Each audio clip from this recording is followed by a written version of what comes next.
Usembut Menteri Rangba Kajela ubak kami Yakatanan Urban Affairs ubak senga bahalang dahar ulapan pau baka jingthi jaka nakabenta ban pelong kum ki jaka theknyut batmai haslong bat ki waipat ki district headquarter kadang sateng haduk menta namar ka jinga kren ke badang yaj halor kedor bai jaka bat ki trai jaka haduk menta ompat shimla pelong satya ya kanu jingpet sengopat ba public hearing kumta ngidang hab nya kren ya kedor bat ngila thau ya komiti balakli lagi deputy commissioner la new director jong urban affairs ong ubas ngaw balang habak keren syakilat patai kubor haga khat nyo trik no pra lada kador kalong kebaya hab lang ya baro ngila banyat syakman Henry lada kador ke he palat ya kata ingin sedangnya perkat ula ong ha kebaya dei berkajaka bala terwa hanung hali ubas ngaw balang ula ong ke public hearing kelalong kebayat bet renti bat menta ke benta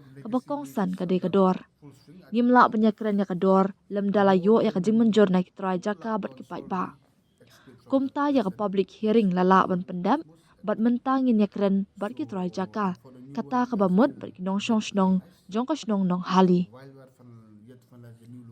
usembut menteri rangba ula pentip ru ha kebaya dei bat kajing wat jaka nak benta ban pelong jaka theknyut hai ki weipat ki district da ka baong Hajainte Hills ngidang wad ya kajaka Henry ha William Nagar betura ngiladap le ya kebadan kam namar ngiladap yo ya kat tu kat ni kijaka bat ki don ru kijaka ki badang thamai ki bangin dang itu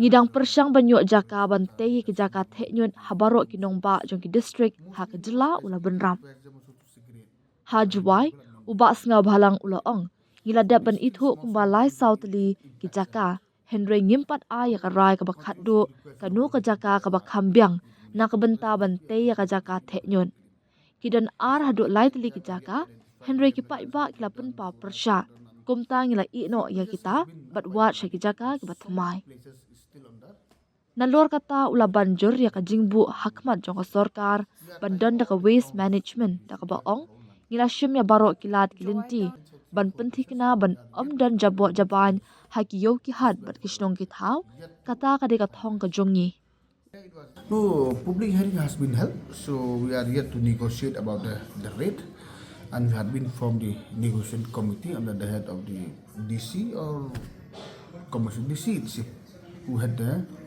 DC or I'm not very sure whether DC or commission secretary of urban so they have formed the committee the negotiation committee and that is the part left. The rate is as per both win-win, so we may go ahead. So if the rate is too high, that's a different question now.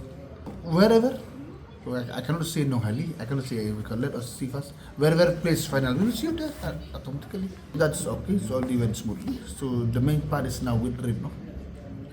Not discuss rate until and unless the hearing is completed. So the public hearing is completed, now we are here to negotiate with the land owner, I mean the community of the Nohali village. Them are under process. Unlike Jaintia, we are yet to identify William Nagar has been done, Turas or done, and few places has been acquired already, and some places is still under to be identified about new locations. We are trying all the towns. We should have our own landfill. It's 3-4 places, but we are yet to find out which one is feasible for the landfill. Yet to finalize. It was just 2-3 places. Public is really against it, so I quit that one, and we are moving to the new places.